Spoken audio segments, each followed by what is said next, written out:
May pa-welcome party si Moira para kay Zoe dahil si Zoe na ang bagong CEO ng Apex. Ipinapakilala ni Morgana si Zoe sa Apex bilang kanyang pamangkin kahit na ito ay kanyang anak. Ngunit peke naman ang CEO si Zoe dahil kaya lang naman siya naging CEO dahil may kasunduan sila na hindi nila ipapakulong si Annalyn, ngunit may kapalit ito na siya ang gagawing CEO ng Apex. Peke naman ang kanyang pagiging CEO dahil ang totoong CEO dapat ay si Morgana na si Nushi G.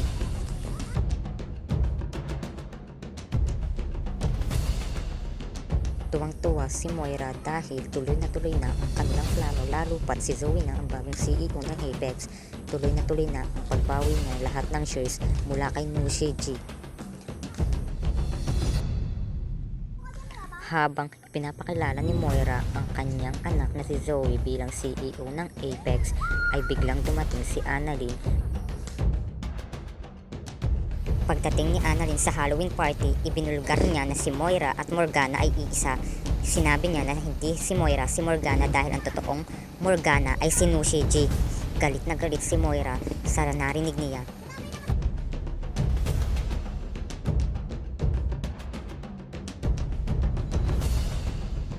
Gulat na gulat si Zoe sa narinig niya dahil hindi niya alam kung bakit nalaman ni Annalyn ang sekreto ng kanyang ina.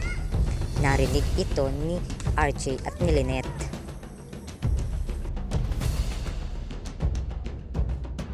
Nagulat si Lynette sa kanyang narinig, gayon na rin ang mga doktor at mga nurses na umattend sa Halloween party. Sinabi ni Annalyn ang paraan na ginawa ni Moira para hindi nila malaman na siya talaga si Moira. Sinabi ni Annalyn na nagkungwaring patay si Moira para matakasan niya ang kanyang kasalanan at ginamit niya ang pangalan ng kanyang kapatid na si Nushi G para maging Morgana ang kanyang pangalan. Nagulat si Zoe dahil alam na alam ni Annalyn ang kanilang mga plano.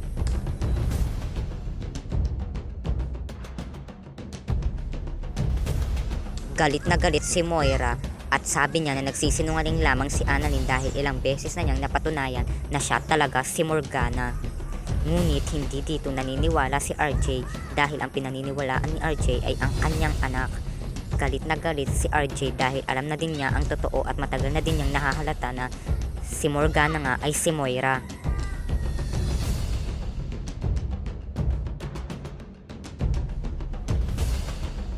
Patuloy pa rin ang pagsisinungaling ni Moira kahit alam niya na bukong-buko na siya.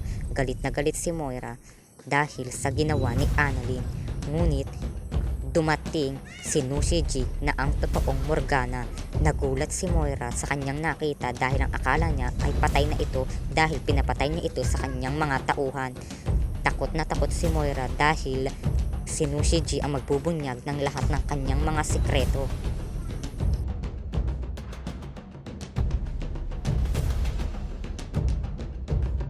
Nagtataka si Moira kung bakit buhay pa si Nushi G kahit pinapatay niya na ito sa kanyang mga tauhan. Ngunit ang hindi alam ni Moira ay nakatakas si Nushi G at hindi siya napapatay.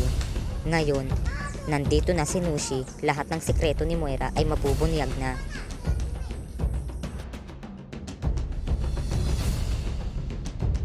Samantala sa hospital, si Carlos ay nagsasakit-sakitan upang siya ay makatakas mula sa hospital.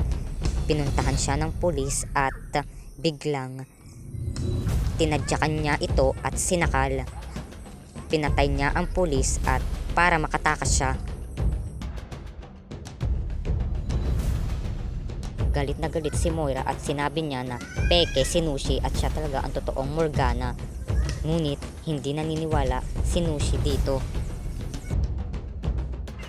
Takot na takot ang mag-inang Moira at Zoe dahil buko na sila sa kanilang mga kasinungalingan. Ipinaliwanag ni Nushi sa lahat ng tao na naroroon na siya talaga ang totoong Morgana Go. Nagulat ang lahat ng naroroon sa party dahil nalaman nila na buhay pa pala talaga si Moira. Gulat na gulat silang lahat sa kanilang narinig at ngayon napatunayan ni Nushi na siya talaga si Morgana.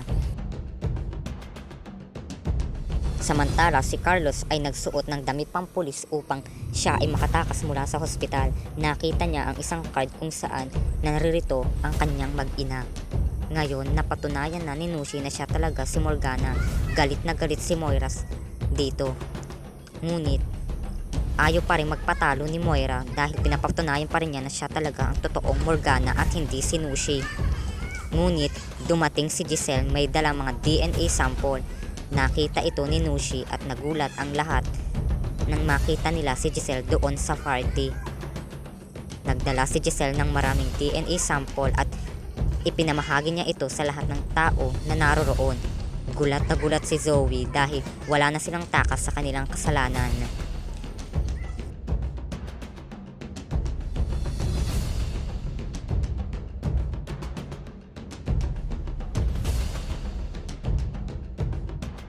Nakita ng lahat ang DNA ni Moira at Zoe at nakita nila dito na mag-ina nga talaga si Moira at si Zoe. Gulat na gulat si Moira at Zoe. Galit na galit si Moira kay Nushi, G, Annalyn at Giselle dahil sa kanila nabuking ang kanilang mga plano. Galit na galit si Moira sa kanyang mga narinig at gayon na rin si RJ. Takot na takot si Moira sa mga sinasabi sa kanya. Ngayon nalaman na siya talaga si Moira at hindi siya si Nushi, G.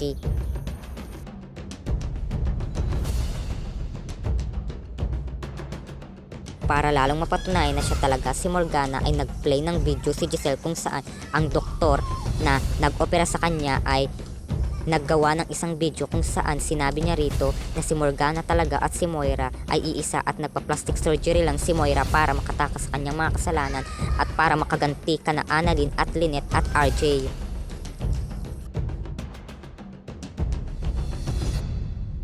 Ipapahuli na sana ni Giselle si Moira, ngunit may baril si Moira at babarilin niya sana si Annalyn, ngunit humarang si Giselle.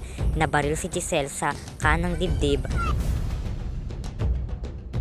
Nagkagulo sa party dahil may baril si Moira at ngayon si Giselle ay duguan dahil sa ginawa ni Moira. Dadalhin nila sa ospital si Giselle dahil malalaki ang tama nito. Nakita ni Annalyn na papaalis si Zoe kaya naman hinabol niya ito. Sa kabilang banda si Moira ay tumakas at takot na takot dahil baka siya ay mahuli, ngunit sinundan siya ni Lynette at hinahanap ito. Galit na galit si Lynette, ngunit pagharap niya naroon si Moira at tinututukan siya ng baril at sinabi ni Moira na ito na ang kanyang katapusan. Hinabol ni Annalyn si Zoe, ngunit galit na galit si Zoe dahil ayaw niyang makulong, ayaw niyang madamay sa kasalanan ng kanyang ina. Tumakas si Zoe at galit na galit siya at wala na siyang mapupuntahan pa.